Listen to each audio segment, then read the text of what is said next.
Hi everyone, welcome to my YouTube channel. आज NCERT notes का class 10th science chapter का NCERT notes जो second chapter है, जिस चैप्टर का नाम है अम्ल, क्षार एवं लवण। इसमें जो हैं ये नोट्स का तैयारी करके मैं लाया हूँ, जिसमें से मैट्रिक एग्ज़ाम में बहुत सारे सवाल डायरेक्टली पूछे जाते हैं। चलते हैं आज के क्लास को स्टार्ट करते हैं। क्या है, सबसे पहले अम्ल के बारे में बताया गया है। अम्ल ये स्वाद में क्या होते हैं, खट्टे होते हैं। ये नीले लिटमस पत्र को लाल कर देता है। अम्ल, कई बार क्वेश्चन पूछा गया है कि अम्ल नीले लिटमस पत्र पर कैसा प्रभाव डालता है, तो नीले लिटमस पत्र को क्या करता है, लाल कर देता है।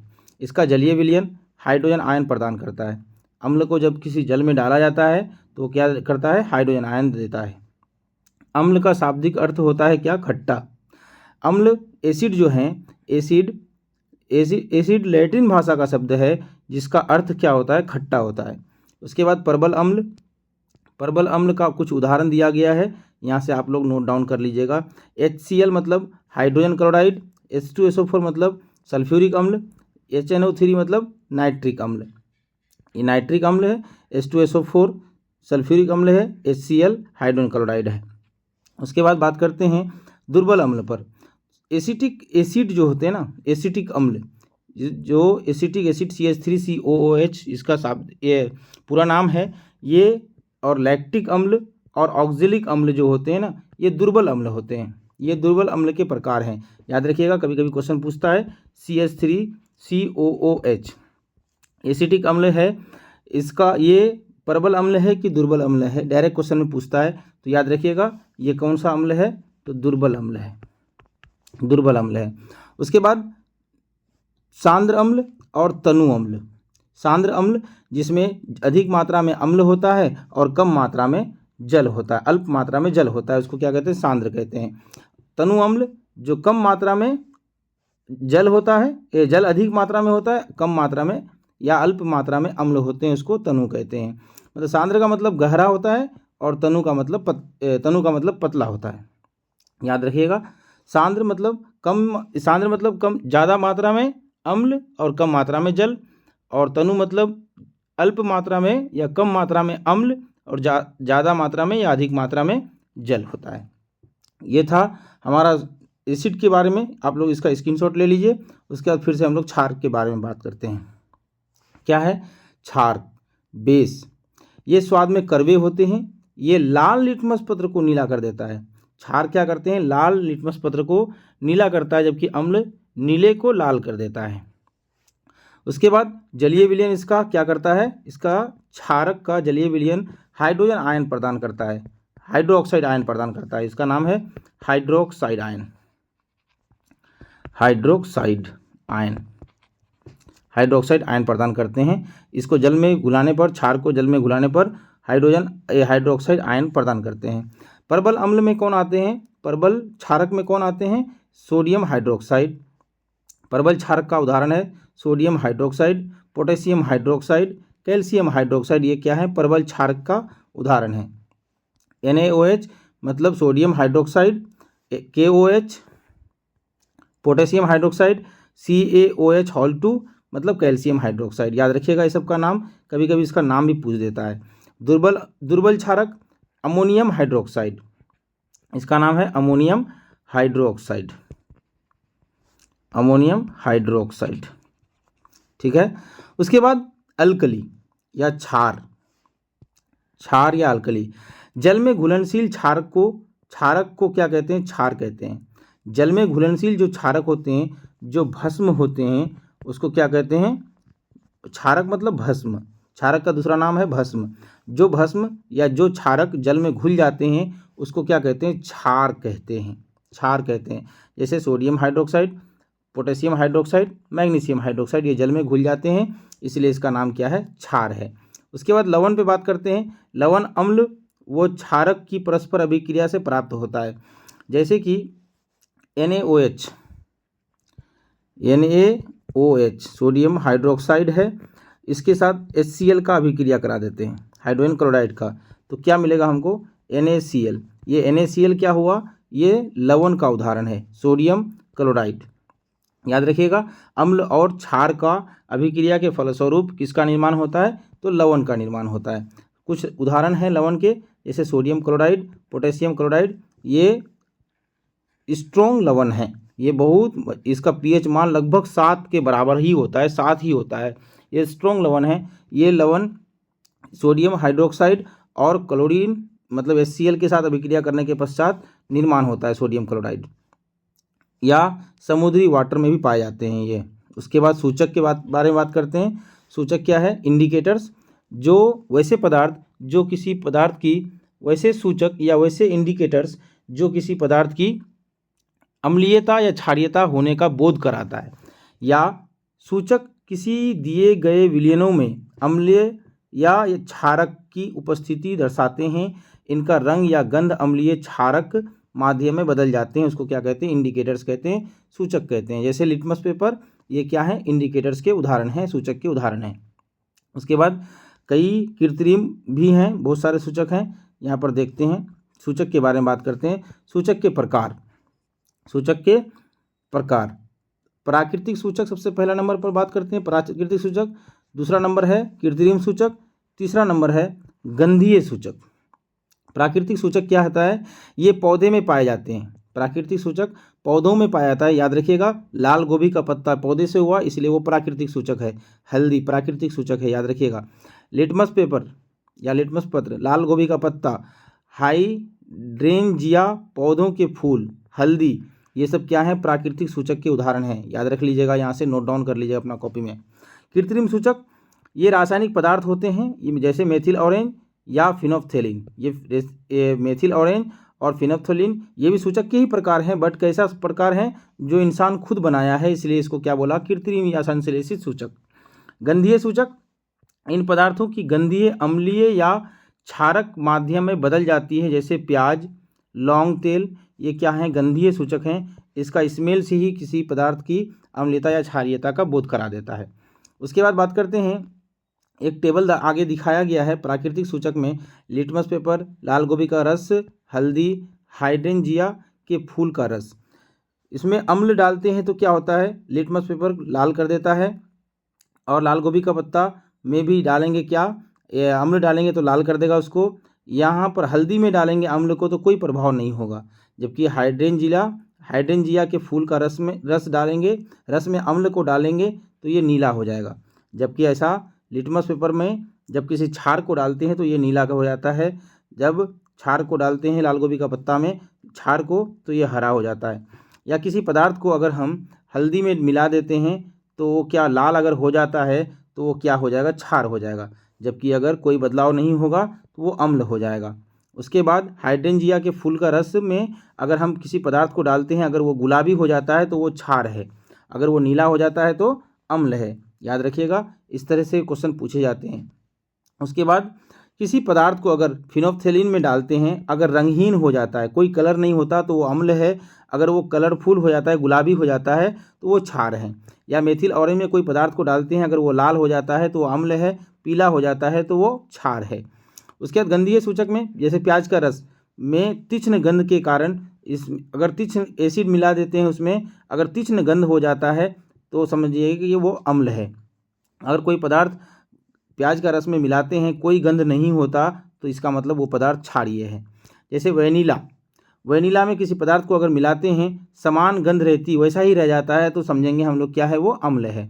अगर कोई गंध नहीं होता है तो समझेंगे कि वो पदार्थ क्या था, वो क्षारक था। लौंग का तेल में किसी पदार्थ को अगर मिलाते हैं, समान गंध बना हुआ रहता है तो वो अम्ल है। अगर कोई गंध नहीं होता है, इसका मतलब वो क्षार है। इसमें फिर से एक बार बात कर देते हैं, किसी पदार्थ को अगर हम मिलाते हैं किसमें, लिटमस पेपर में, तो वो अगर लाल हो जाता है तो हम समझेंगे वो पदार्थ क्या है, अम्ल है। अगर वो नीला हो जाता है तो हम क्या समझेंगे उसको, कि वो क्षार है। लाल गोभी का पत्ता में कोई पदार्थ को अगर डालते हैं, अगर वो लाल हो जाता है तो अम्ल है, अगर हरा रहता है तो क्षार हो जाएगा। कोई बदलाव नहीं होता है तो अम्ल है। हल्दी में अगर बदलाव हो जाता है तो इसका मतलब वो क्षार हैं, लाल हो जाता है तो क्षार हैं। चलते हैं आगे, बात करते हैं अम्ल व क्षार के रासायनिक गुण। अम्ल के साथ धातु की अभिक्रिया कराते हैं तो क्या बनता है, और क्षार के साथ धातु की अभिक्रिया कराते हैं तो क्या बनता है। हर एक दशा में लवण का ही निर्माण होगा। चाहे अम्ल के साथ अभिक्रिया कराएं किसी धातु का या क्षार के साथ अभिक्रिया कराएं किसी धातु का, तो दोनों दशा में क्या बनना चाहिए, तो हमेशा लवण का ही निर्माण होता है, लवण का, सॉल्ट का ही निर्माण होता है। जैसे कि एक अम्ल है HCl, हाइड्रोजन क्लोराइड, जिंक डाल दिए इसमें, तो जिंक क्लोराइड क्या हो जाएगा, ये एक लवण का उदाहरण है और हाइड्रोजन गैस मुक्त होती है। क्षार के साथ भी अभिक्रिया कराएंगे तो हाइड्रोजन गैस मुक्त होती है। याद रखिएगा, इसका नाम क्या होता है, सोडियम जिंकेट। इसका नाम क्या होता है, सोडियम जिंकेट। याद रखिएगा, सोडियम जिंकेट का सूत्र Na2ZnO2 होता है। चलते हैं आगे, बात करते हैं पॉप टेस्ट।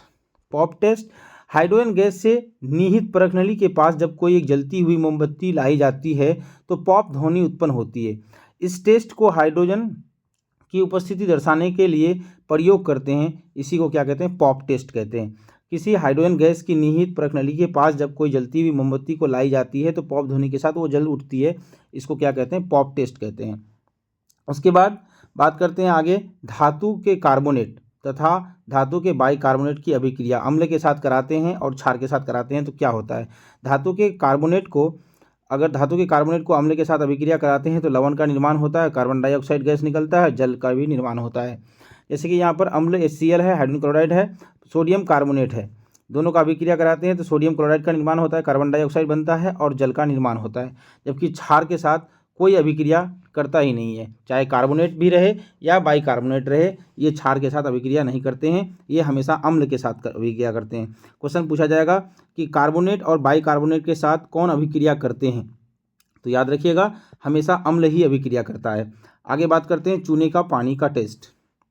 चूने के पानी का टेस्ट, उत्पादन कार्बन डाइऑक्साइड को चूने के पानी में प्रवाहित करने पर पानी दूधिया हो जाता है। तो अभी कॉम्पिटिटिव क्वेश्चन कई बार देखे हैं कि कैसा क्वेश्चन पूछता है कि कार्बन डाइऑक्साइड को चूने के पानी में प्रवाहित करने पर उसका रंग कैसा हो जाता है, तो याद रखिएगा दूधिया हो जाता है। क्वेश्चन आएगा, मिलेगा, अभी मॉक टेस्ट लगाएंगे तो उसमें क्वेश्चन पूछा जाएगा इस तरह का। चलते हैं आगे बढ़ते हैं। इसका एक रासायनिक समीकरण दिया हुआ है, कैल्शियम हाइड्रोक्साइड को कार्बन डाइऑक्साइड डाल देते हैं तो क्या मतलब कैल्शियम कार्बोनेट का निर्माण होता है और जल का निर्माण होता है। ये सफ़ेद अवक्षेप का निर्माण होता है। अधिक मात्रा में कार्बन डाइऑक्साइड प्रवाहित करने पर क्या होता है, जल में घुलनशील ये कैल्शियम बाइकार्बोनेट का निर्माण हो जाता है, कैल्शियम बाइकार्बोनेट का निर्माण हो जाता है ज़्यादा जल मिलाने पर। अम्ल एवं क्षारक की परस्पर अभिक्रिया के फलस्वरूप किसका निर्माण होता है, तो याद रखिएगा अम्ल और क्षार को अगर डायरेक्टली हम मिला देते हैं तो लवण और जल का निर्माण होता है। अम्ल और क्षार की अभिक्रिया के फलस्वरूप किसका निर्माण होता है, तो लवण और जल का निर्माण होता है। इसी अभिक्रिया को क्या करते हैं, उदासीनीकरण अभिक्रिया कहते हैं। अम्ल और क्षार की अभिक्रिया के फलस्वरूप लवण और जल का जब निर्माण होता है तो उस अभिक्रिया को क्या कहते हैं, उदासीनीकरण अभिक्रिया कहते हैं। जैसे उदाहरण के तौर पर यहाँ दिया गया है, सोडियम हाइड्रोक्साइड और हाइड्रोजन क्लोराइड दोनों प्रबल लवण हैं, दोनों प्रबल, एक प्रबल अम्ल हैं और एक प्रबल भस्म है, तो जिसको अभिक्रिया कराने पर एक प्रबल सॉल्ट का निर्माण होता है और जल का निर्माण होता है। अगर प्रबल अम्ल है, दुर्बल भस्म है तो अम्लीय लवण का निर्माण होगा। दुर्बल अम्ल है, प्रबल क्षारक है तो क्षारीय लवण का निर्माण होगा। प्रबल अम्ल और प्रबल क्षारक हैं तो उदासीन लवण का निर्माण होगा। दुर्बल अम्ल और दुर्बल क्षारक हैं तो उदासीन लवण का निर्माण होगा। ये क्वेश्चन काफ़ी बार देखने को मिलता है, यहाँ से ये टेबल याद कर लीजिएगा आप लोग। प्रबल अम्ल और प्रबल भस्म बनेगा तो कैसा लवण का निर्माण होगा, प्रबल या दुर्बल, तो ये याद रखिएगा। चलते हैं आगे टॉपिक पे बात करते हैं, क्या है अम्ल के साथ धात्विक ऑक्साइड की अभिक्रिया। अम्ल के साथ जब धात्विक ऑक्साइड का अभिक्रिया करता है तो भी लवण और जल का ही निर्माण होता है। किसका निर्माण होता है, धात्विक ऑक्साइड का अगर अम्ल के साथ अभिक्रिया कराते हैं तो लवण और जल का ही निर्माण होने वाला है।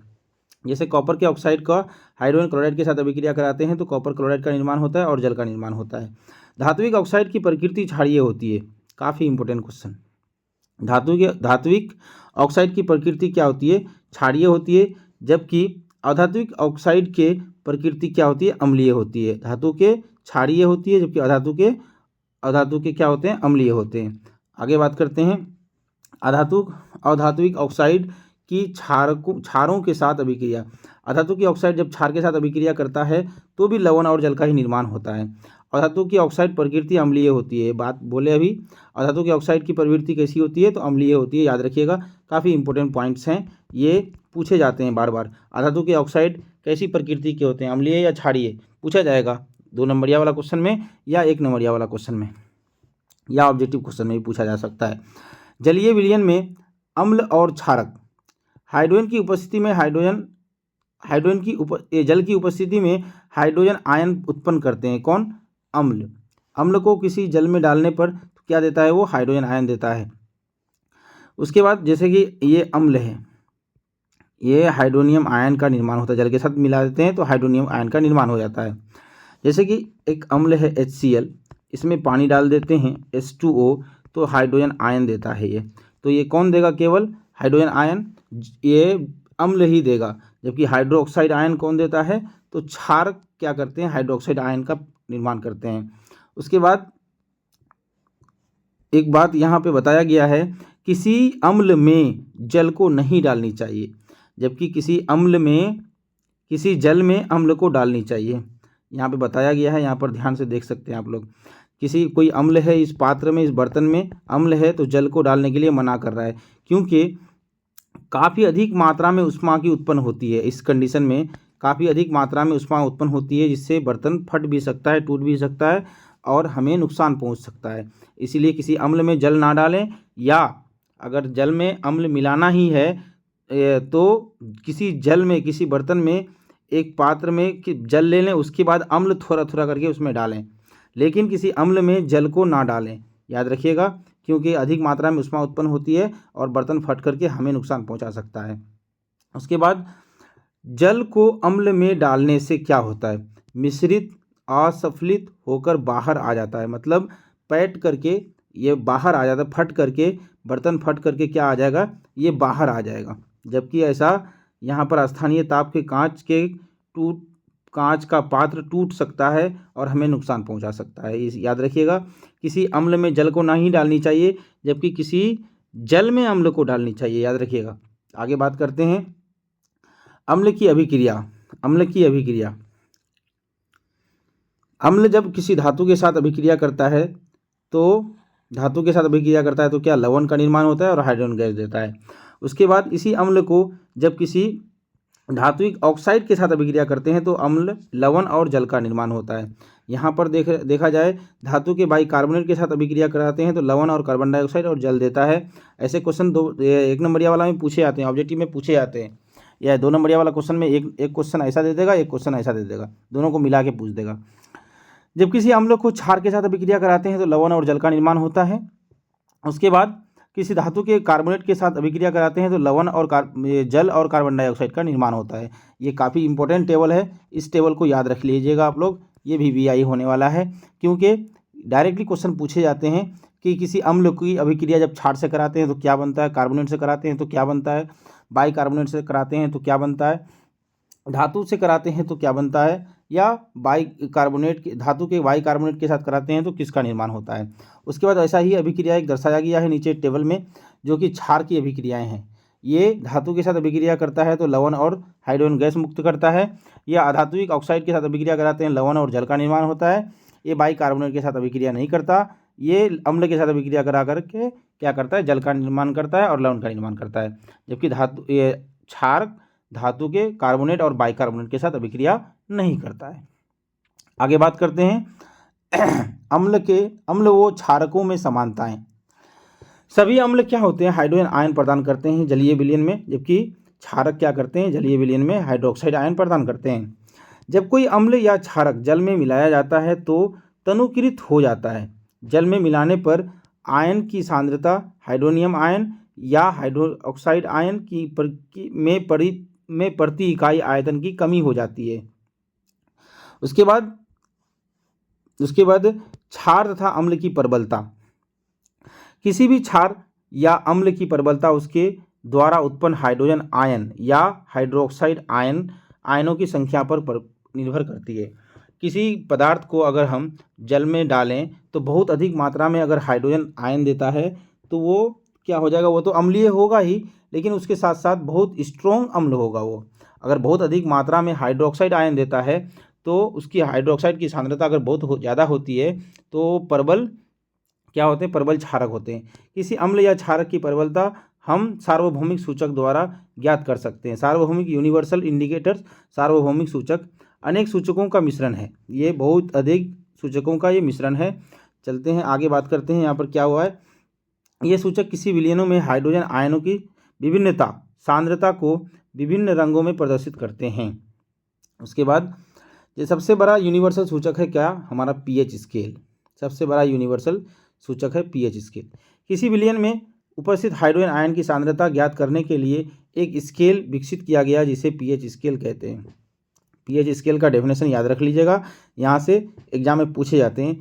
पीएच में पी का मान क्या होता है, पुषांश मतलब पोटेन, पोटेन मतलब शक्ति बोलते हैं इसको, इसका शक्ति बोलते हैं, जो एक जर्मन भाषा का शब्द है, एक जर्मन शब्द है जिसका अर्थ होता है शक्ति। अगर शक्ति होता है, इसका शाब्दिक अर्थ क्या होता है, शक्ति होता है। अगर पीएच का मान 7 के बराबर है तो विलयन कैसा होगा, उदासीन होगा। विलयन कैसा होगा, उदासीन होगा। अगर पीएच का मान 7 से कम है तो विलयन का मान क्या होगा, अम्लीय होगा। पीएच का मान अगर 7 से अधिक है तो विलयन कैसा होगा, क्षारीय होगा। ये स्केल 0 से 14 तक पीएच ज्ञात करने के लिए उपयोग में लाया जाता है। अगर कोई पदार्थ दिया हुआ 0.1 पीएच मान, कोई पदार्थ दिया हुआ 0.2 पीएच मान, तो इसमें बोल देगा कि सबसे अधिक अम्लीय कौन होगा, तो याद रखिएगा 0.1 वाला सबसे अधिक अम्लीय होने वाला है।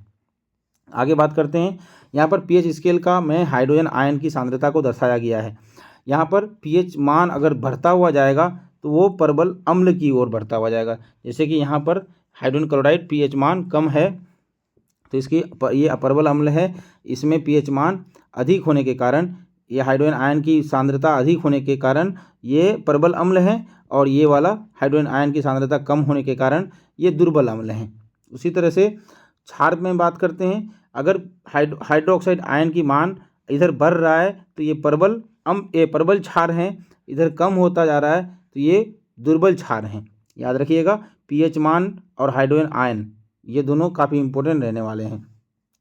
यहाँ पर दिखाया गया है एक स्केल में इंडिकेट करके 7 है, ये 7 होने जिसका भी पीएच मान होगा तो वो विलयन कैसा होगा, उदासीन होगा। इधर बाएं तरफ 7 से पहले 0 के बीच में, 0 से 7 के बीच में ये जो इंडिकेट है ये वाला, यहाँ तक जो भी विलयन रहेगा वो सभी क्या होंगे, अम्लीय होंगे। ये अम्लीय 7 से 0 के तरफ जो आएगा ये अम्लीयता बढ़ता हुआ नजर आएगा, जबकि 7 से 14 के तरफ जाएगा तो ये क्षारीयता बढ़ता हुआ नजर आता है। जो विलयन का मान 14 के करीब रहता है या 14 रहता है वो सबसे अधिक क्या होते हैं, क्षारक गुण वाले होते हैं, सबसे अधिक क्षारीय होते हैं। चलते हैं आगे बात करते हैं। याद रखिएगा पीएच मान कभी पूछ देता है 5, 6, 7, 8 ऐसे बोलेगा तो इसमें बोलेगा सबसे अधिक हाइड्रोक्साइड आयन कौन देगा, तो ये वाला देने वाला है। बोलेगा सबसे अधिक हाइड्रोजन आयन कौन देने वाला है, तो जिसका मान कम होगा वो देने वाला है। उसके बारे में बात करते हैं आगे। दैनिक जीवन में पीएच का क्या महत्व है, ये भी क्वेश्चन काफ़ी बार पूछे गए हैं। पौधे एवं पशु पीएच के प्रति संवेदनशील होते हैं। हमारा शरीर का पीएच मान 7.0 से 7.8 के पीएच मान तक होता है। याद रखिएगा हमारा शरीर का जो पीएच मान होता है वो 7.0 से 7.8 के बीच का होता है, रेंज का होता है। वर्षा का जलीय जल की पीएच मान 5.6 से कम हो जाती है तो वह अम्लीय वर्षा कहलाती है। वर्षा जल का पीएच मान जब 5.7 से कम हो जाता है वो क्या कहलाती है, अम्लीय वर्षा कहलाती है। क्वेश्चन आता है कभी कभी कि अम्लीय वर्षा का पीएच मान कितना होता है, तो याद रखिएगा 5.6 से कम, 5.6 से कम। उसके बारे में आगे बात करते हैं। मिट्टी का पीएच अच्छी उपज के लिए पौधों को एक विशिष्ट पीएच परास की आवश्यकता होती है। यदि किसी स्थान में मिट्टी का पीएच कम या अधिक हो तो किसान उसमें आवश्यकता अनुसार अम्लीय या क्षारीय पदार्थ को मिलाते हैं। ये पीएच मान, मिट्टी का पीएच मान 7 के आसपास होना चाहिए। याद रखिएगा किसी मिट्टी में फसल को उपजाने के लिए क्या होता है, पीएच मान कितना होना चाहिए, तो 7 के आसपास होनी चाहिए। अगर अम्लीयता बढ़ गया है तो थोड़ा सा क्षार को मिलाएगा, अगर क्षारीयता बढ़ गया है तो थोड़ा सा अम्लीय पदार्थ को मिट्टी में मिलाया जाएगा, ताकि हमारे ये फसल जो हों अच्छी तरह से हों, अच्छा उपज दे। उसके बाद हमारे पाचन तंत्र में पीएच का क्या महत्व है। हमारा उदर स्टोमच हाइड्रोक्लोरिक अम्ल उत्पन्न करता है जो भोजन को पचाने में या पाचन में सहायक होता है। अपच की स्थिति में उदर अधिक मात्रा में अम्ल उत्पन्न करता है, जिसके कारण उदर में दर्द व जलन का अनुभव होता है। इस दर्द से मुक्त होने के लिए एंटाएसिड, ये इंपॉर्टेंट होने वाला है, एंटाएसिड हमारे पेट में एसिडिटी को कम करता है। कौन? एंटाएसिड जैसे क्षारकों का उपयोग किया जाता है जो अम्ल की अधिक मात्रा को उदासीन करता है। और milk of magnesia, milk of magnesia का सूत्र होता है MgOH होल 2। याद रखिएगा, मिल्क ऑफ मैग्नीशिया का सूत्र होता है MgOH होल 2। ये एंटाएसिड का काम करता है, हमारे पेट की एसिडिटी को कम करता है। आगे बात करते हैं पीएच का मान। पीएच परिवर्तन के कारण दंत क्षय। हमारे मुंह का जो पीएच होता है ना 5.5 से कम होने पर दांतों का क्षय प्रारंभ हो जाता है। हमारे मुंह का जो पीएच मान जो होता है 5.5 से कम होने पर ये दांतों का क्षय होना प्रारंभ हो जाता है। दांतों का इनामेल, दंत वल्क कैल्शियम फॉस्फेट का बना होता है। हमारे शरीर का सबसे मजबूत अगर कोई पार्ट्स है तो वो इनामेल है। इनामेल है ENAMEL। इनामेल सबसे हार्ड पार्ट्स होते हैं हमारे शरीर का, सबसे हार्ड पार्ट होते हैं। जो शरीर की सबसे कठोर पदार्थ होता है, यहाँ लिखा हुआ है, जो शरीर की सबसे कठोर पदार्थ होता है, यह जल में नहीं घुलता लेकिन मुंह की पीएच मान 5.5 से कम होने पर संक्षारित हो जाती है। मतलब ये टूटना शुरू हो जाता है, ये कमज़ोर होना शुरू हो जाता है, ये टूट जाते हैं। क्षारकीय दंत मंजन का उपयोग करने से अम्ल की अधिक मात्रा को उदासीन किया जा सकता है। उसके बाद आगे बात करते हैं पशुओं एवं पौधों द्वारा उत्पन्न रसायनों से आत्मरक्षा। कैसे? मधुमक्खी की डंक एवं एक अम्ल छोड़ता है जो हम लोग फॉर्मिक अम्ल कहते हैं, जिसके कारण दर्द एवं जलन का अनुभव होता है। जब मधुमक्खी किसी इंसान को काट लेता है तो क्या करता है, एक अम्ल छोड़ देता है हमारे शरीर में, जो कि हमारे जलन और दर्द का कारण बनता है। डंक मारे गए अंग में बेकिंग सोडा का उपयोग से आराम मिलता है। एक पौधा होता है नेटल के डंक वाले बाल मैसेनोइक अम्ल छोड़ता है। नेटल का पौधा जो होता है हमारे शरीर में एक क्या करता है, मैथेनोइक अम्ल होता है। ये मैसेनोइक नहीं, मैथेनोइक अम्ल, मैथेनोइक अम्ल जिसका सूत्र होता है HCOOH। इसको फॉर्मिक अम्ल भी बोलते हैं, मैथेनोइक अम्ल भी बोलते हैं। होता है जिसके कारण जलन दर्द अनुभव होता है। इसका इलाज डंक वाले स्थान पर डाक पौधा का पत्ती रगड़ कर किया जाता है। नेटल का पौधा किसी को अगर बॉडी में छू गया तो वो काफ़ी जलन और दर्द करता है, किसके कारण, तो मेथेनोइक अम्ल के कारण या फॉर्मिक अम्ल के कारण। इसके उपचार के लिए उसी के पेड़ के बगल में, उसी पौधे के बगल में एक डाक पौधा होता है, उसी की पत्ती का रस पीस करके उस जलन वाले भाग में लगाने से क्या होता है, इसका जलन खत्म हो जाता है। आगे बात करते हैं लवणों का पीएच। लवणों का पीएच, परबल अम्ल परबल क्षारक उदासीन लवण का निर्माण करता है। परबल अम्ल दुर्बल क्षारक अम्लीय लवण का निर्माण करता है। परबल क्षारक दुर्बल अम्ल और क्षारीय लवण का निर्माण करता है। ये भी इम्पोर्टेंट होने वाला है एग्जाम की दृष्टि से। ये जितने पढ़ा रहे हैं ना एग्जाम की दृष्टि से काफ़ी इंपॉर्टेंट होने वाला है। जो मैट्रिक एग्जाम में पूछे जाते हैं सवाल ना, इसी से ही सवाल पूछे जाते हैं, इससे बाहर को एक भी सवाल नहीं रहता है। इसलिए आप लोग बारी बारी से बढ़िया से नोट कर लीजिएगा और आगे जितना पढ़ाएंगे उस सबको नोट्स करते जाइएगा और मेरे साथ मॉक टेस्ट को भी जरूर बनाइएगा ताकि ऑब्जेक्टिव को देखा जाए कि कितना सवाल सही होते हैं आप लोगों का। उसके बाद करते हैं साधारण नमक के रसायन। साधारण नमक के रसायन क्या होते हैं? सोडियम हाइड्रोक्साइड, विरंजक चूर्ण, बेकिंग सोडा, धोने का सोडा, प्लास्टर ऑफ पेरिस, ये साधारण नमक के रसायन हैं। सबसे पहला सोडियम हाइड्रोक्साइड।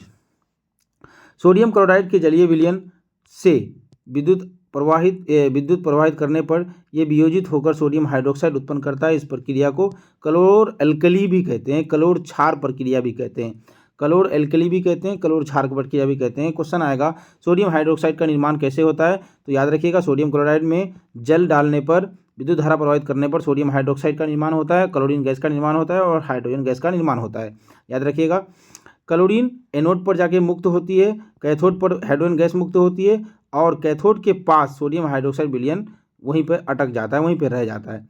इसका उपयोग, हाइड्रोजन का उपयोग ईंधन मार्गरीन के रूप में करते हैं, जबकि क्लोरीन का उपयोग स्वच्छ जल की शुद्धता बढ़ाने के लिए करते हैं, या पीवीसी में करते हैं, या CFC क्लोरोफ्लोरोकार्बन में करते हैं।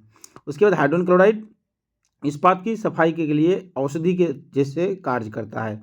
दवाई के जैसे, दवाई में भी इसका हाइड्रोजन क्लोराइड का उपयोग किया जाता है। सोडियम हाइड्रोक्साइड धातुओं से ग्रीज हटाने के लिए, साबुन, कागज बनाने के लिए किया जाता है सोडियम हाइड्रोक्साइड का इस्तेमाल। क्लोरीन और सोडियम हाइड्रोक्साइड विरंजक चूर्ण सोडियम हाइड्रोक्साइड और क्लोरीन को मिलाने से विरंजक चूर्ण बनता है, जो कि घरेलू विरंजन में वस्त्र विरंजन के लिए इस्तेमाल किया जाता है। उसके बाद पढ़ते हैं हम लोग दूसरा नंबर पॉइंट्स क्या है, विरंजक चूर्ण। शुष्क बुझे हुए चूने कैल्शियम हाइड्रोक्साइड पर क्लोरीन की क्रिया से विरंजक चूर्ण का निर्माण होता है। क्वेश्चन आएगा विरंजक चूर्ण का निर्माण कैसे होता है, तो याद रखिएगा शुष्क बुझे हुए चूने पर क्लोरीन गैस की प्रक्रिया के फलस्वरूप इसका निर्माण होता है, विरंजक चूर्ण का निर्माण होता है। इसका समीकरण यहाँ पे लिखा गया है। कैल्शियम हाइड्रोक्साइड है, ये क्लोरीन गैस है, इसको अभिक्रिया कराया तो किसका निर्माण हुआ, COCl2। ये COCl2 जो होता है यही होता है क्या, विरंजक चूर्ण। COCl2 विरंजक चूर्ण का, CaOCl2 ये क्या है, विरंजक चूर्ण का रासायनिक सूत्र है।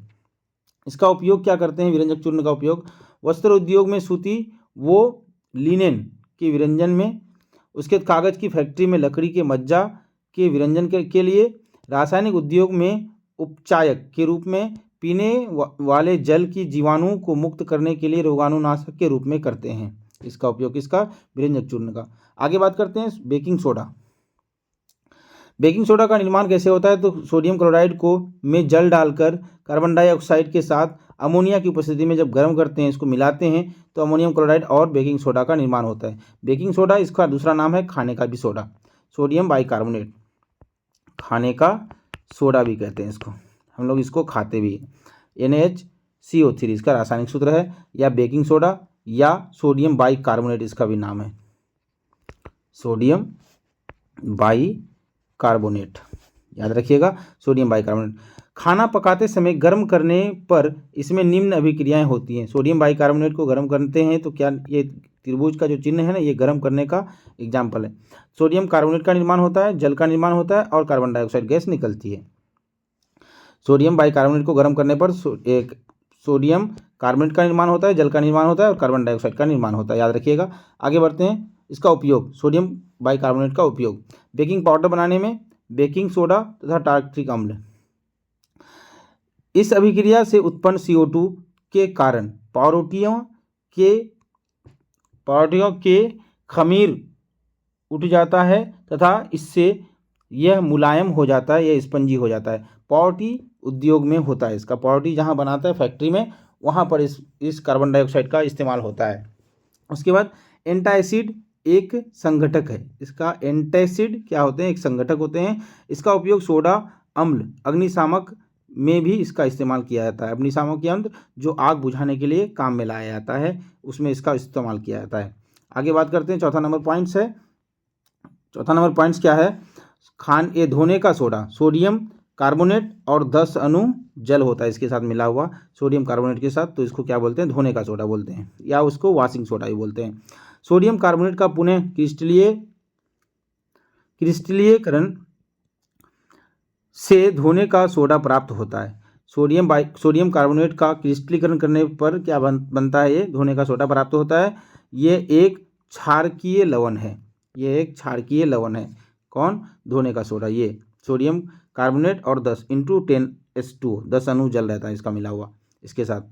उसके बाद इसका उपयोग क्या होता है, इसका उपयोग कांच, साबुन एवं कागज उद्योग में होता है। इसका उपयोग बोरेक्स के उत्पादन में होता है। इसका उपयोग घरों में साफ सफाई के लिए होता है। जल के अस्थायी कठोरता को हटाने के लिए इसका उपयोग किया जाता है। किसका, धोने का सोडा, धोने का सोडा का इस्तेमाल, ये इतना लिखा हुआ है। ये कभी कभी क्वेश्चन पूछा जाता है, धोने का सोडे का उपयोग बताएं, तो याद रख लीजिएगा। उसके बाद आप बात करते हैं plaster of Paris. Plaster of Paris का सूत्र याद रख लीजिएगा, कैल्शियम सल्फेट हेमीहाइड्रेट इसका पूरा नाम होता है। कैल्शियम सल्फेट हेमीहाइड्रेट या अर्धहाइड्रेट। जिप्सम को जब 373 केल्विन पर गर्म करने पर यह जल के अणु को त्याग कर कैल्शियम सल्फेट हेमीहाइड्रेट या अर्धहाइड्रेट POP का निर्माण होता है। POP मतलब प्लास्टर ऑफ पेरिस। ये सफ़ेद चूर्ण है जो जल मिलाने पर यह पुनः जिप्सम बनकर ठोस प्रदान करता है। कैल्शियम सल्फेट में एक आधा 1.5 अणु जल मिला दिया, कैल्शियम सल्फेट और डाईहाइड्रेट हो जाएगा, जिसका नाम होता है जिप्सम। जिप्सम ये CaSO4 इंटू 2H का सूत्र होता है, याद रख लीजिएगा, ऑब्जेक्टिव क्वेश्चन में बार बार आता है ये। इसका उपयोग, प्लास्टर ऑफ पेरिस का उपयोग डॉक्टर टूटी हुई हड्डियों को सही जगह पर स्थिर रखने के लिए करते हैं। इसका उपयोग, दूसरा नंबर पर, इसका उपयोग खिलौने बनाने, सजावट का सामान बनाने के लिए किया जाता है। इसका उपयोग सतह को चिकना बनाने के लिए भी किया जाता है। उसके बाद क्रिस्टलन जल। क्रिस्टलन जल क्या है? क्रिस्टलन जल लवण के एक सूत्र इकाई में जल के निश्चित अणुओं की संख्या को क्रिस्टलन का जल कहते हैं। याद रखिएगा, लवण के एक सूत्र इकाई में निश्चित अणुओं की संख्या को क्रिस्टलन जल कहते हैं। क्रिस्टलन जल, लवण के एक सूत्र इकाई में जल के निश्चित अणुओं की संख्या को क्या कहते हैं? क्रिस्टलन जल कहते हैं। उसके बाद लास्ट पॉइंट पे बात करते हैं आज के क्लास का, थ्योरी पेपर का लास्ट 3 पॉइंट्स हैं। कैल्शियम सल्फेट इंटू 5H2O, ये क्रिस्टलन के कितने अणुजल हैं? तो 5 अणुजल हैं। सोडियम कार्बोनेट इंटू 10H2O, क्रिस्टलन के कितने जल हैं? तो 10 अणुजल हैं। क्वेश्चन पूछता है कैल्शियम कार्बोनेट में कितने अणुजल हैं? वॉशिंग सोडा में कितने अणुजल हैं? तो 10 अणुजल हैं। कैल्शियम सल्फेट क्रिस्टल में कितने जल हैं? तो 5 अणुजल हैं। कैल्शियम सल्फेट इंटू 2H2O में कितने क्रिस्टल के जल हैं? तो 2 अणुजल हैं, याद रखिएगा। आज का थ्योरी का पेपर यहीं पे समाप्त होता है। चलते हैं हम लोग कुछ मॉक टेस्ट करते हैं। यहाँ पर अगर आप लोग स्क्रीनशॉट नहीं लिए हैं तो स्क्रीनशॉट ले लें। चलते हैं हम बारी बारी से आगे बढ़ते हैं, आप लोग स्क्रीनशॉट लेते जाइए, आगे बढ़ते हैं। उसके बाद हम लोग थ्योरी पेपर ख़त्म हो गया, मेरा शॉर्ट नोट्स ख़त्म हो गया, इसका मॉक टेस्ट स्टार्ट करने वाले हैं। आप लोग पहले स्क्रीनशॉट ले लीजिए इसका।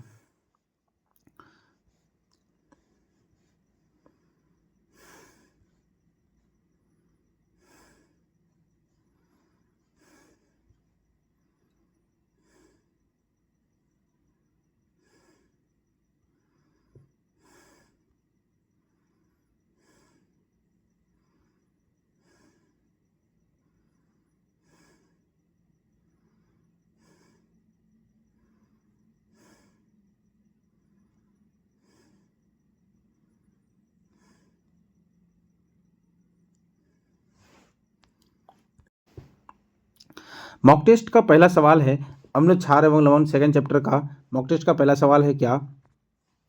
लिटमस विलियन जो बैगनी रंग का रंजक होता है, ये किस पदार्थ का बना होता है? जो बैगनी रंग का रंजक पदार्थ का होता है, ये किस पदार्थ का बना होता है? तो याद रखिएगा, 1 नंबर क्वेश्चन का राइट आंसर क्या होता है? लीकेन का बना होता है। ये लीचेन लिखा हुआ है, लेकिन इंग्लिश में लिखेंगे इसको तो लीकेन पर आ जाएगा। याद रखिएगा, लाइकेन का बना होता है। ये इसका बना होता है लिटमस पेपर, तो लाइकेन का बना होता है, याद रखिएगा। आगे बढ़ते हैं, क्वेश्चन नंबर दूसरा, मॉक टेस्ट का क्वेश्चन नंबर दूसरा क्या है? निम्नलिखित में से कौन सूचक की तरह इस्तेमाल नहीं किया जाता है? तो हल्दी इस्तेमाल किया जाता है, मेथिलोनिन इस्तेमाल किया जाता है, फिनोक्सिलिन इस्तेमाल किया जाता है, मूली इस्तेमाल नहीं किया जाता है। तो इसका right answer option number D correct होने वाला है। चलते हैं क्वेश्चन नंबर तीसरा। क्वेश्चन नंबर तीसरा क्या है? निम्नलिखित में से कौन गंधीय सूचक है? वेनिला, प्याज, शकरकंद, लौंग का तेल। लौंग का तेल क्या होने वाला है? राइट आंसर होने वाला है। 3 नंबर क्वेश्चन का ऑप्शन नंबर डी करेक्ट होने वाला है। चलते हैं आगे बढ़ते हैं, क्वेश्चन नंबर चौथा। निम्नलिखित में से कौन द्विक्षारकीय अम्ल हैं? द्विक्षारकीय अम्ल कौन है? तो याद रखिएगा, द्विक्षारकीय अम्ल हैं तो हाइड्रोजन सल्फेट द्विक्षारकीय अम्ल हैं। चलते हैं आगे बढ़ते हैं, क्वेश्चन नंबर 5वां। पोटास एलम होते हैं, पोटास एलम क्या होते हैं? 5 नंबर का राइट आंसर क्या होते हैं? एक साधारण नहीं, मिश्रित लवण नहीं, एक अम्लीय लवण नहीं, ये द्विक लवण होते हैं पोटास एलम। उसके बाद क्वेश्चन नंबर 6, एसिटिक अम्ल एक दुर्बल अम्ल है क्योंकि इसके जलीय विलयन अम्लीय होते हैं, ये ज़्यादा आयनित होते हैं, ये कम आयनित होते हैं, ये COH समूह होते हैं। ये एसिटिक अम्ल में COH समूह होता है। 6 नंबर क्वेश्चन का ऑप्शन नंबर डी करेक्ट होने वाला है। आगे बढ़ते हैं, या इसका आंसर ये भी तो सही हो सकता है, ये कम आयनित होते हैं, ये भी तो सही हो सकता है। इसलिए इसका राइट आंसर दोनों हो सकता है, ऐसा विवादित क्वेश्चन नहीं आएगा। याद रखिएगा ये डी भी आंसर सही है, लेकिन ये ज़्यादा परफेक्ट आंसर है। ऑप्शन नंबर सी परफेक्ट ज़्यादा आंसर है, इसलिए अगर दोनों आ जाए तो ये सी ऑप्शन को चुनिएगा, सी ऑप्शन को चुनिएगा। उसके बाद क्वेश्चन नंबर 7, निम्नलिखित में से परबल लवण है, तो परबल लवण कौन हो जाएगा? सोडियम क्लोराइड, क्योंकि ये परबल क्षार और परबल अम्ल के साथ मिलकर बना हुआ है। क्वेश्चन नंबर 8वां, निम्नलिखित में से कौन से एक अधिक अम्लीय लवण बनेगा? अधिक अम्लीय लवण कौन बनेगा? तो क्वेश्चन नंबर 8 का right answer option number B correct होने वाला है। क्वेश्चन नंबर 8 का right answer option number B correct होने वाला है, याद रखिएगा। उसके बाद नंबर 9, 9 नंबर क्वेश्चन, 1 विलियन किसी नीले लिटमस पत्र को लाल कर देता है, परिणित कर देता है, जो संभवतः होगा। नीले को लाल कर देता है तो कौन होगा? तो वो अम्ल होगा। अम्ल कौन है यहाँ पर? ये नहीं है, क्षार है, ये भी क्षार है, ये भी क्षार है, ये अम्ल है। ये right answer option number D correct होने वाला है। चलते क्वेश्चन नंबर 10वां। 10 नंबर क्वेश्चन क्या है? जल के अम्लीय एवं क्षारीय विलयन किसके कारण विद्युत के सुचालक होते हैं? जल के अम्लीय एवं क्षारकीय किसके कारण विद्युत के सुचालक होते हैं? तो याद रखिएगा हाइड्रोजन आयन और हाइड्रोक्साइड आयन, ये दोनों के चलते ये क्या होते हैं? अम्लीय, ये विद्युत के सुचालक होते हैं। क्वेश्चन नंबर 11वां। क्वेश्चन नंबर 11वां क्या है? क्वेश्चन नंबर 11वां, निम्न में कौन सा धातु ठंडे जल से अभिक्रिया कर धातु के हाइड्रोक्साइड बनाते हैं? तो 11 नंबर क्वेश्चन का राइट आंसर सोडियम एवं पोटेशियम होता है। उसके बाद क्वेश्चन नंबर 12, निम्नलिखित में से विलयन का उपयोग दीवारों की सफेदी करने के लिए किया जाता है? तो क्वेश्चन नंबर 12 का right answer option number D होता है, कैल्शियम हाइड्रोक्साइड का। उसके बाद क्वेश्चन नंबर 13, निम्नलिखित में से कौन सा बुझा हुआ चूना का सूत्र है? तो शुष्क बुझा हुआ चूना का सूत्र क्या होगा? Calcium hydroxide. उसके बाद क्वेश्चन नंबर 14 का ये लवण Na2CO3 सोडियम कार्बोनेट का जलीय विलयन का पीएच मान क्या होता है? 7 से अधिक, 7 से कम, या 7 के बराबर, या इनमें से कोई नहीं। 2 ऑप्शन नीचे रह गया। सोडियम कार्बोनेट का जलीय विलयन क्या पीएच मान क्या होता है? तो 14 नंबर क्वेश्चन का right answer option number A होने वाला है, 7 होता है, क्योंकि ये लवण होते हैं। उसके बाद क्वेश्चन नंबर 15, एसिटिक अम्ल का आईयूपीएसी नाम क्या होता है? तो एसिटिक अम्ल का आईयूपीएसी नाम क्या होता है? तो एथेनोइक अम्ल होता है। इसका सूत्र होता है CH3COOH। तो इसमें कार्बन की संख्या 2, तो तो इथेनोइक अम्ल हो जाएगा ये। क्वेश्चन नंबर 16 में क्या है? निम्नलिखित में से कौन सा आयन लाल लिटमस पत्र को नीला कर देता है? तो लाल को नीला, नीले को लाल करता है कौन? तो अम्ल करता है। लाल को नीला कौन करता है? तो क्षार करता है। तो क्षार कौन सा होगा? हाइड्रोक्साइड आयन वाला होगा। 16 नंबर के बाद 17 नंबर क्वेश्चन क्या है? 17 नंबर क्वेश्चन, कोई विलयन नीले लिटमस पत्र को लाल कर देता है, इसका पीएच मान होगा। नीले को लाल कर देता है तो पीएच मान क्या होगा? अम्लीय होगा। अम्ल का पीएच मान क्या होता है? 7 से कम, मतलब 5। सही आंसर ऑप्शन नंबर ए होने वाला है। क्वेश्चन नंबर 18, ऑक्जेलिक अम्ल का प्राकृतिक स्रोत निम्न में से कौन सा है? ऑक्जेलिक अम्ल का प्राकृतिक स्रोत निम्न में से कौन सा है? तो ऑक्जेलिक अम्ल कहाँ पाया जाता है? टमाटर में पाया जाता है, याद रखिएगा। ऑक्जेलिक अम्ल टमाटर में पाया जाता है। उसके बाद सिरका में एसिटिक अम्ल पाया जाता है। प्लास्टर ऑफ पेरिस का रासायनिक सूत्र होता है, प्लास्टर ऑफ पेरिस। तो अभी हम पढ़े कैल्शियम सल्फेट, हेमी हाइड्रेट या अर्ध हाइड्रेट, तो ये वाला प्लास्टर ऑफ पेरिस POP का सूत्र होने वाला है। कैल्शियम सल्फेट आधा अणु जल होता है इसके साथ मिला हुआ। नंबर 20वां क्वेश्चन क्या है? 20 नंबर क्वेश्चन, लिटमस विलयन जब ना तो अम्लीय होता है और ना ही क्षारीय, तब ये किस रंग का होता है? लिटमस विलयन किस रंग का होता है? तो क्वेश्चन नंबर 20 का right answer option number C correct होने वाला है, बैगनी रंग का होता है। लिटमस विलयन कैसा होता है? तो बैगनी रंग का होता है। 21 नंबर क्वेश्चन, किसी भी उदासीन विलयन का पीएच मान होता है, तो पीएच मान क्या होता है उदासीन विलयन का? 7 के बराबर होता है। उसके बाद क्वेश्चन नंबर 22, निम्न में से कौन लवण है? ये तो अम्ल है, ये लवण हो ही नहीं सकता। ये तो क्षार हैं, ये भी हो नहीं सकता। पोटेशियम सल्फेट ये हो सकता है, ये होता भी है। सल्फेट है तो लवण है, ये OH है तो ये क्षार हैं। ये ऑप्शन नंबर सी करेक्ट होने वाला है। क्वेश्चन नंबर 22 का ऑप्शन नंबर सी करेक्ट होने वाला है। क्वेश्चन नंबर 23, क्वेश्चन नंबर 23, किसी लाल तप्त आयरन पर जलवाष्प प्रवाहित करने पर कौन सा यौगिक प्राप्त होता है? क्वेश्चन नंबर 23 का राइट ऑप्शन क्या होने वाला है? क्वेश्चन नंबर 23 का right option number C correct होने वाला है। फेरिक ऑक्साइड का निर्माण होता है। हमारे शरीर का पीएच परास कितना होता है? अभी हम पढ़े थे 7 से 7.8 के बीच होता है। क्वेश्चन नंबर 25, बेकिंग पाउडर का सूत्र क्या होता है? बेकिंग पाउडर का सूत्र होता है खाने का सोडा का सूत्र होता है sodium bicarbonate NaHCO3। Question number 26 क्या है? निम्नलिखित में से कौन विजातीय यौगिक हैं? चूना पत्थर, खाड़िया, संगमरमर, प्लास्टर ऑफ पेरिस। ये क्वेश्चन कई बार 2022 में शायद पूछा गया था ये क्वेश्चन। क्वेश्चन नंबर 26 का राइट आंसर ऑप्शन नंबर क्या होने वाला है? Option number Khadia. तो संगमरमर है, ये भी संगमरमर है, CaCO3 इसका सूत्र होता है, चूना पत्थर का भी CaCO3, प्लास्टर ऑफ पेरिस ये दूसरे टाइप का होता है, इसका भी CaCO3 होता है इसका सूत्र, इसका भी होता है, इसका भी होता है, तीनों का। ये प्लास्टर ऑफ पेरिस का कैल्शियम सल्फेट और हेमीहाइड्रेट होता है, हेमीहाइड्रेट होता है इसका सूत्र, इसलिए ये भिन्न होने वाले हैं, इसलिए ऑप्शन नंबर डी करेक्ट होने वाला है। क्वेश्चन नंबर 27 क्या है? निम्नलिखित में सेहत का कौन सा मान क्षारक विलयन का मान देता है?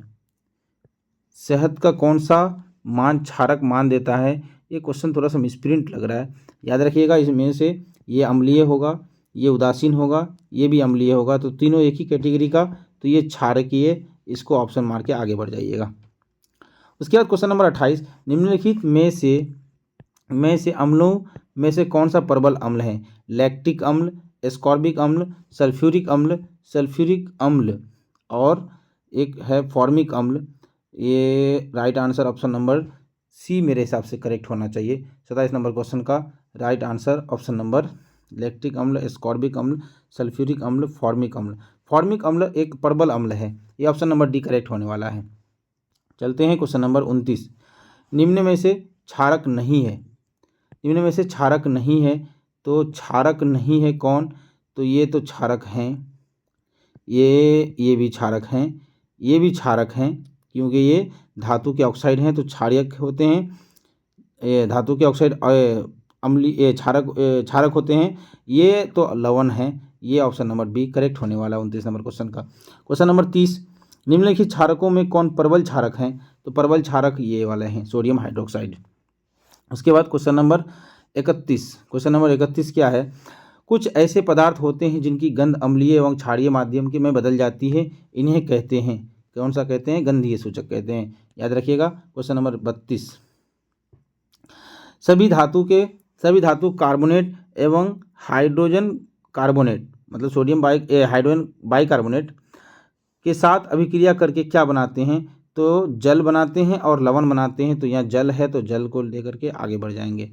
क्वेश्चन नंबर 32 के बाद क्वेश्चन नंबर 33, सभी अम्लों में पाया जाता है, सभी अम्लों में क्या पाए जाते हैं? तो हाइड्रोजन आयन पाए जाते हैं, हाइड्रोजन आयन पाए जाते हैं। उसके बाद क्वेश्चन नंबर 34 क्या है? हाइड्रोजन युक्त सभी यौगिक होते हैं, हाइड्रोजन युक्त सभी यौगिक क्या होते हैं? अम्लीय होते हैं, याद रखिएगा। क्वेश्चन नंबर 35, जल में घुलनशील क्षारक के बारे में क्या सत्य है? इन्हें क्षार कहते हैं, बिल्कुल सही बात है, ऑप्शन नंबर ए करेक्ट होने वाला है। ये क्षार कहते हैं, एक कड़वा तो होता ही है क्षारक सभी, लेकिन ये क्षार कहलाते हैं, जल में घुलनशील भस्म क्या कहलाते हैं? क्षार कहलाते हैं। क्वेश्चन नंबर 36, पीएच में पी सूचक है, मतलब पोटेंज या शक्ति, इसको कहते हैं शक्ति, पोटेंज, पावर नहीं, पोटेंज, पुषांश जिसको हिंदी में कहते हैं।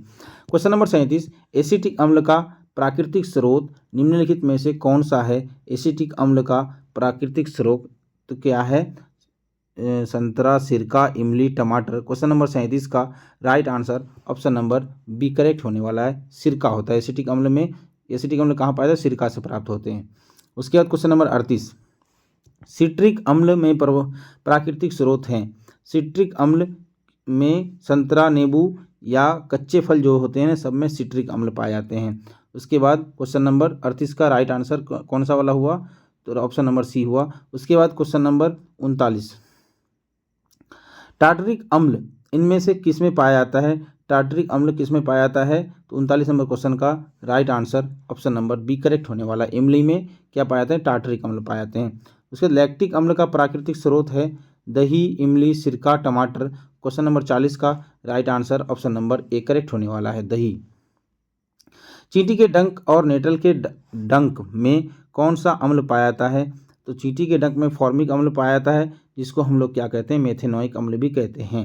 चलते हैं आगे बढ़ते हैं। क्वेश्चन नंबर 42, दंत का क्षय कब से प्रारंभ होता है? जब पीएच मान 5.5 या 5.6 से कम होने लगता है। से कम मुंह के पीएच का मान क्या होता है? 5.6 से कम होने लगता है तब। क्वेश्चन नंबर 43, हमारे पेट उदर में कौन सा अम्ल होता है? तो हाइड्रोक्लोरिक अम्ल होता है। ऑप्शन नंबर सी करेक्ट होने वाला है। 43 के बाद 44 नंबर क्वेश्चन, हाइड्रोक्लोरिक अम्ल एवं सोडियम हाइड्रोक्साइड के विलयन की अभिक्रिया से उत्पन्न लवण को क्या कहते हैं? हाइड्रोक्लोरिक अम्ल मतलब HCl, सोडियम हाइड्रोक्साइड NaOH, जब दोनों मिलेगा तो क्या बनेगा? NaCl।